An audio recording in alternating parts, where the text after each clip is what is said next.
Okay, Levi, would you rather compete on the game show Chopped or compete on Top Chef? Chopped, for sure. Chopped, for sure.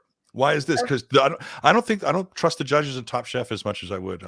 You know what I mean? I'm just a big fan. I mean, first of all, I'm just more of a fan of Chopped than Top Chef, but also I like the idea of a one day kind of competition based game show versus like a week in, week out one that's more not necessarily all personality based, but has some kind of elements of a reality television show. Not like that doesn't interest me as much as something that's like a straight up competition. And Chopped seems pretty legit to me in terms of TV competitions. Okay, Love Levi, it. let's say, okay, I'm just thinking now. Okay, here's your ingredients, all right? We're going to go venison, huckleberries, and peanuts. What do you make?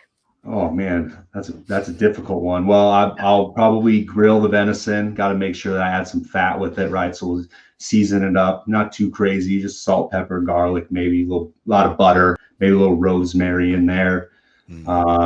Probably take the peanuts and make some kind of a pesto, some kind of a maybe chimichurri-ish pesto type situation to go, on top of to pair with the meat. And with the huckleberries, I would have to make, some kind of a reduction sauce. Maybe red wine probably would go well with the venison. So yes, a red wine and huckleberry reduction. And maybe I would make some, I would probably make some mashed potatoes, some nice creamy mashed potatoes to go on the side just to kind of pull everything together.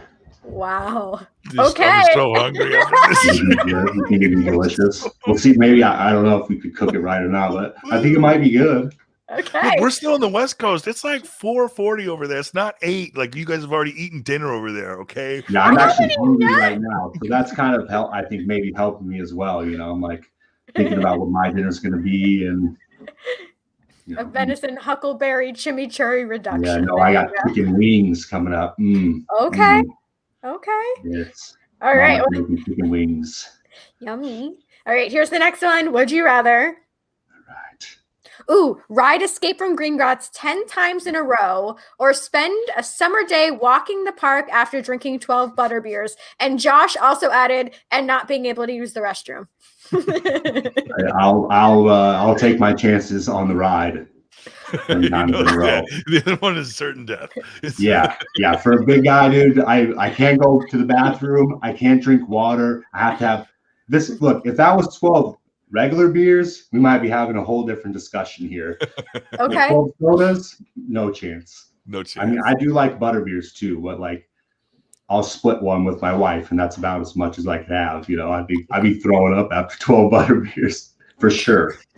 What's your a big number? I think I originally started with 6, and then Jude changed it to 12. He's violent. And those are like Oktoberfest. Yeah, that's like drinking like 2-liter bottles of soda.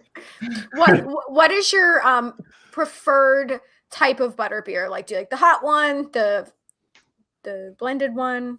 I like the frozen one the best. Okay. Ditto. I like classic with cream. But actually, a lot of times I would get a frozen one and a regular one, and then we would mix, half and half. And it was all pretty delicious. You do know your theme park. You do know your theme park. Spend a lot of time in that theme park area. Damn. All right. Josh, ready for the next one? Next one. Would you rather play a round of golf with Tim Allen or play a round of golf with Joe Pesci? I think I'm going with Mr. Pesci. Mr. Pesci. Yes. Okay. Just don't get buried somewhere on the back nine. I know, right? Josh, do you have a Pesci? That has to be a hard one to do, right? Pesci he's one of those things. It's like, I don't know anyone that can do a decent Pesci because it's so Pesci. It's like, like, well, he doesn't like, he's the same, but he's different in everything. It's not like the guy's. He's my favorite. Home Alone is like my favorite Pesci movie.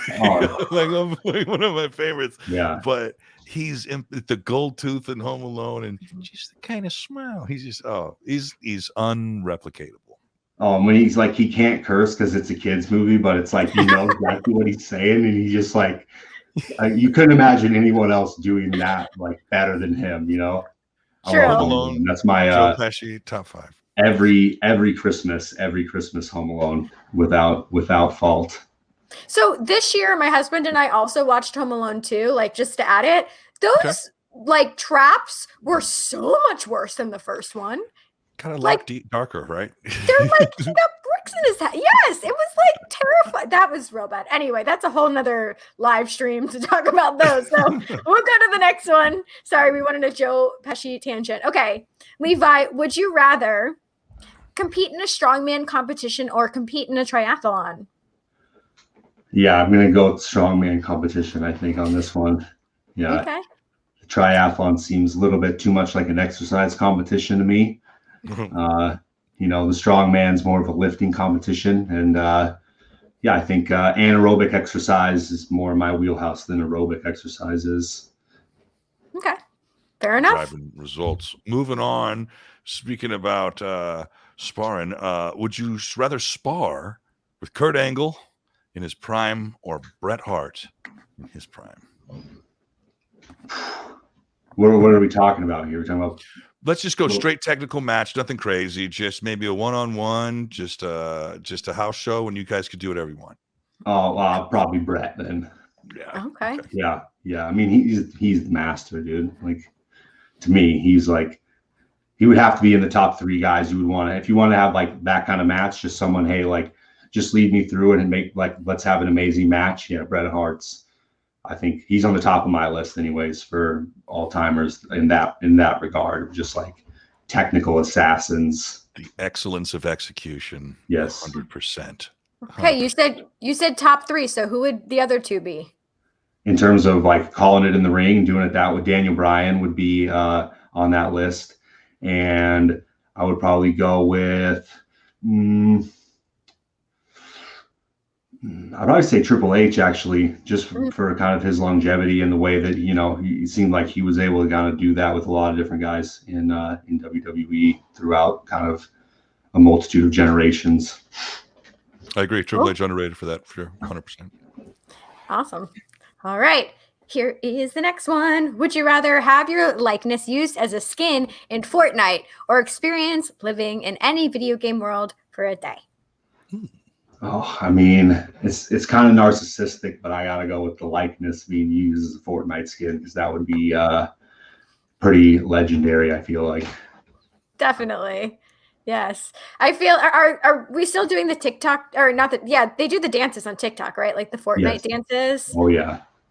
What the emotes in that game, and like that game has evolved so much from when it started as just a Fortnite save. I mean, it's like it's entrenched as a piece of pop culture basically at this point, you know, at least for a pretty big, and like, I mean, and it's starting to carve out a larger and larger swath of pop culture. I mean, like after Looney Tunes, they got Looney Tunes LeBron James in the game, you know, like, and there's they have Ariana Grande concerts. There's all sorts of stuff. Yeah, Ariana Grande in the game. Like they have had Travis Scott for a long time. Like they got, you know, it's pretty big deal at this point. Like, okay. Speaking of Ariana Grande, now would you rather have your entrance music when you come out be a Kids Bop song or an Irish drinking song? Oh man, I didn't write this one, but I got. I mean, I don't know that I know an exact example of an Irish drinking song, but that definitely seems, you know, like better entrance music for wrestling. Better. What if it was like a Kids Bop, like Cannibal Corpse, like, you know? I mean, I suppose Heavy Machinery, you know, could have come out to some Kids Bop song in some different alternate time. Okay. I think, and I'm trying to remember, Josh, if you were part of the conversation we had about like the lullabies that they have, but it's like, it'll be Slipknot, but it's like as a lullaby, or like, have you heard those? Because it is the crazy. Levi, have you heard those? No, on Kids Bop or Irish drinking songs. Like, neither. Oh, but it's like a Slipknot lullaby. Yeah, it is a literal Slipknot lullaby. Like It'll You're be just whispering to your child, I felt the air rise up in me, reach down and clear the No, I'm gonna have to check it out though. no. That's They literally have people equal shit as a lullaby, and these are for children. Oh Wow. yeah, and the heretic anthem. Anyway, all right. Here's the final one. That seems like a rabbit hole. Oh, it is. Would you rather? This is another favorite one that we love to ask. Be a reverse merman or be a reverse centaur. Oh The man, picture on the left. Oh yeah, they're both pretty ridiculous. Like they're both awful. There's no redemption here. Paula's being kicked up is like very I don't know, just I'll go with the reverse centaur, Okay. Yeah. Okay. Better Is hair. Better hair, better flow. hair. I feel like a horse is just a more majestic animal in general than, I mean, that reverse merman, it looked basically like a fish with human legs, not like anything beautiful. So, yeah, I'm gonna. Can you imagine touching that? Oh yeah. Ooh. It just looks like a fish that wouldn't be able to swim very well at all. Yeah. A lot of logistics. What if it was like the head of a blobfish? That would okay. Anyway.